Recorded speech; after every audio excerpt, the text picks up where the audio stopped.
The question is, how do you beat the defendant's motion to dismiss?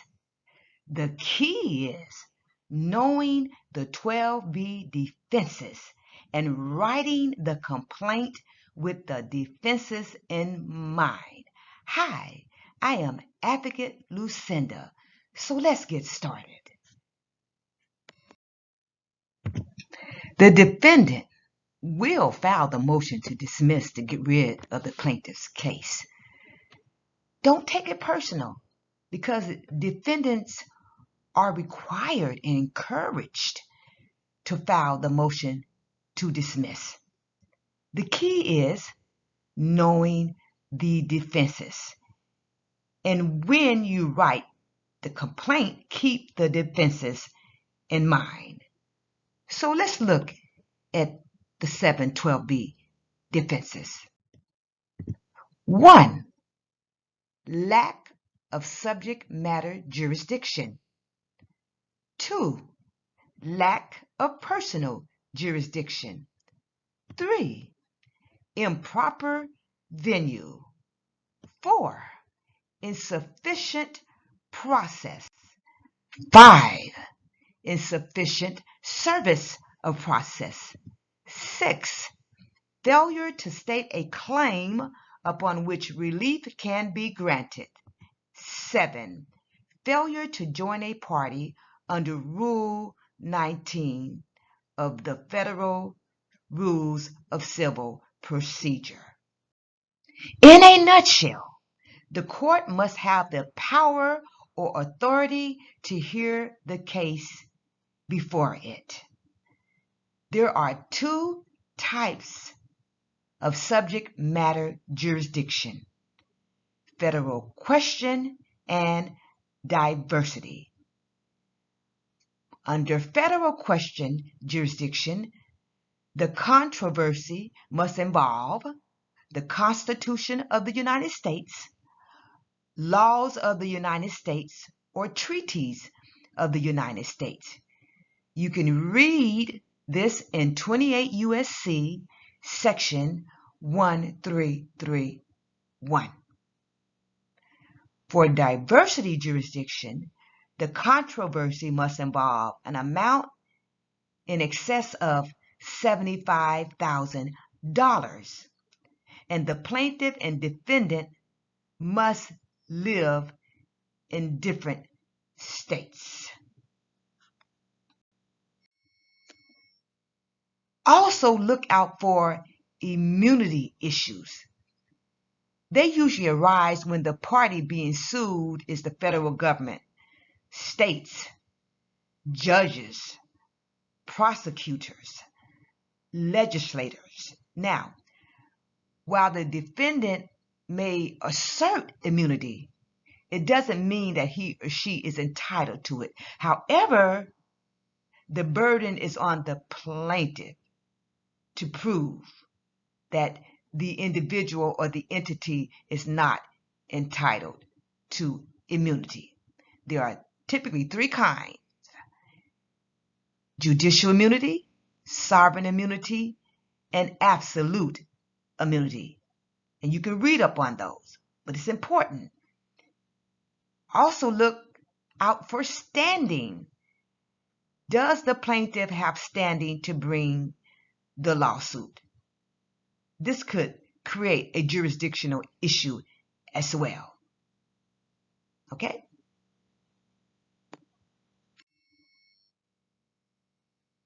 Lack of personal jurisdiction. That's the second defense. For a judge to be able to make decisions in a case, the court must have personal jurisdiction over the parties to that case. It is critical that the party be properly served. Read Federal Rule of Civil Procedure 4 very, very carefully, because it lays it out for you. Also, be sure to look at the rule on how to properly effectuate service on individuals and companies.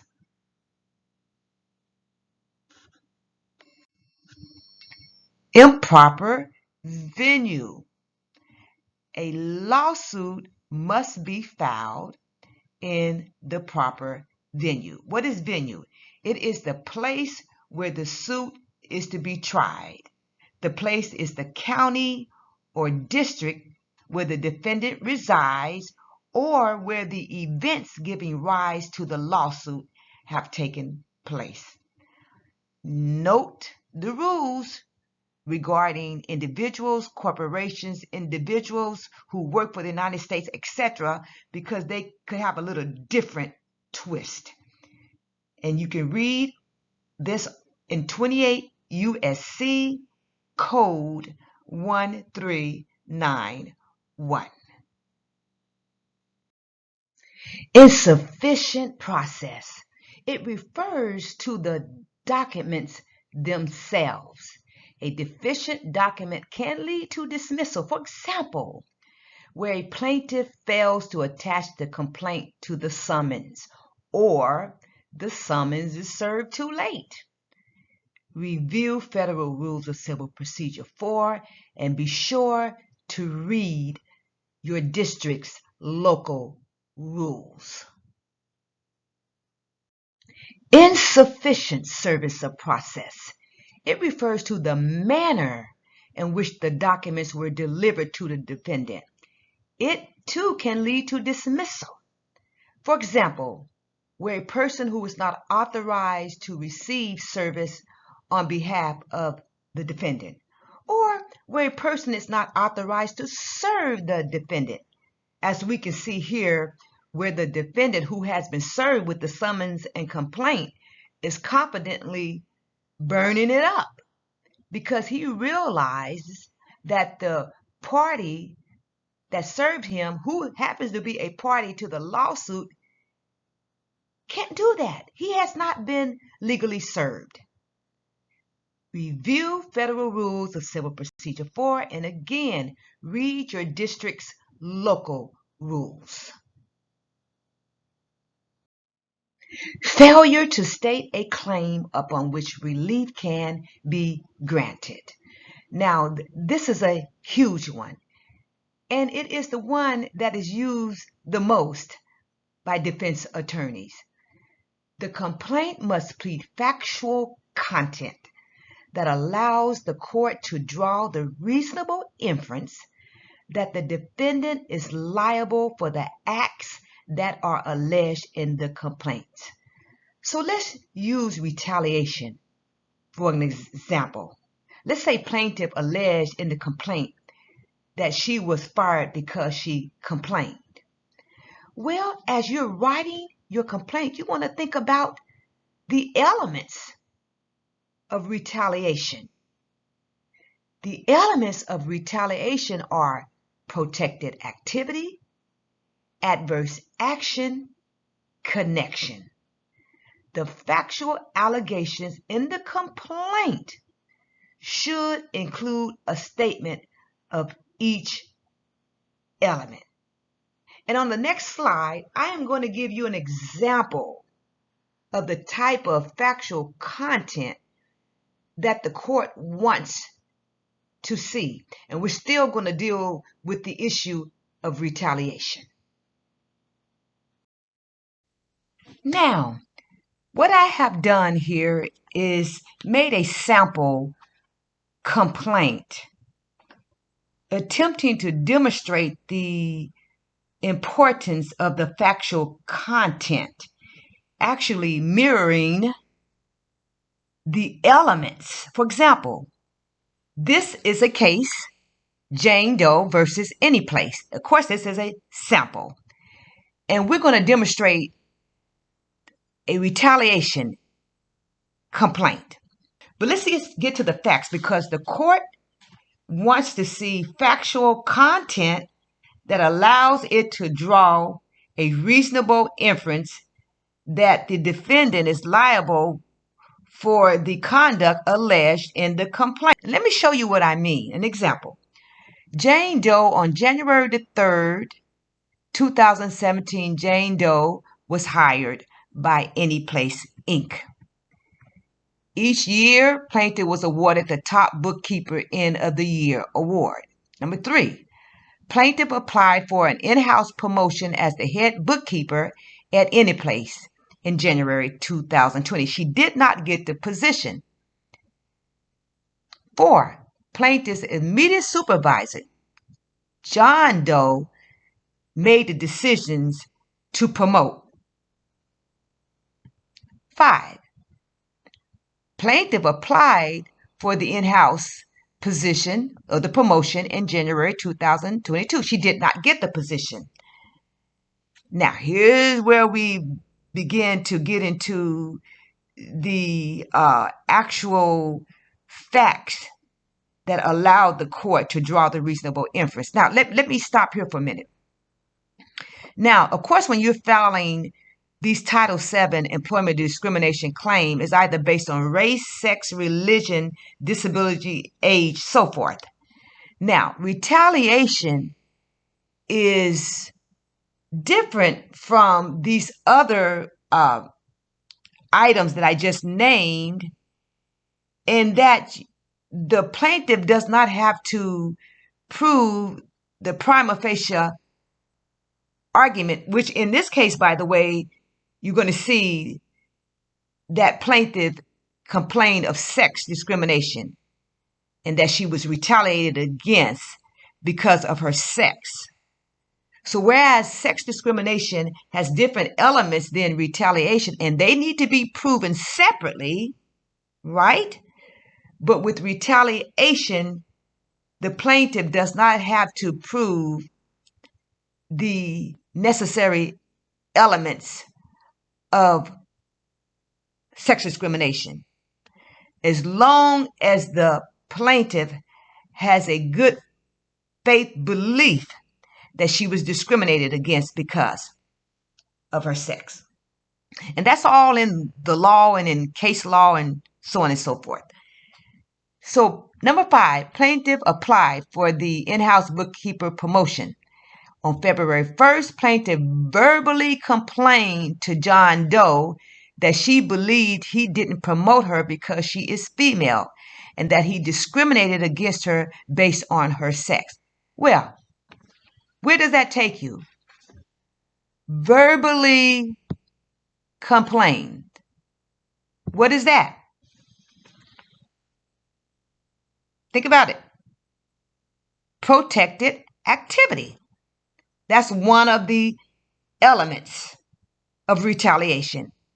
So the court now knows that you have alleged a protected activity. So let's move on.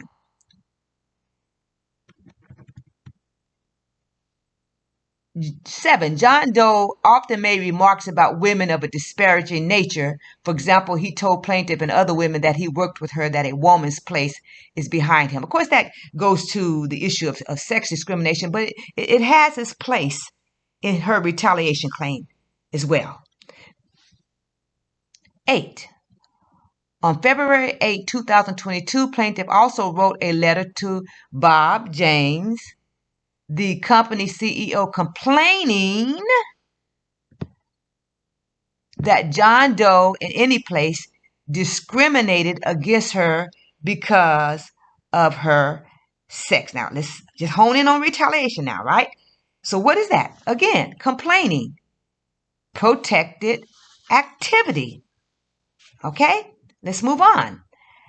After plaintiff complained, protected activity, John Doe started to give her piles of work that he didn't give her before. What is that?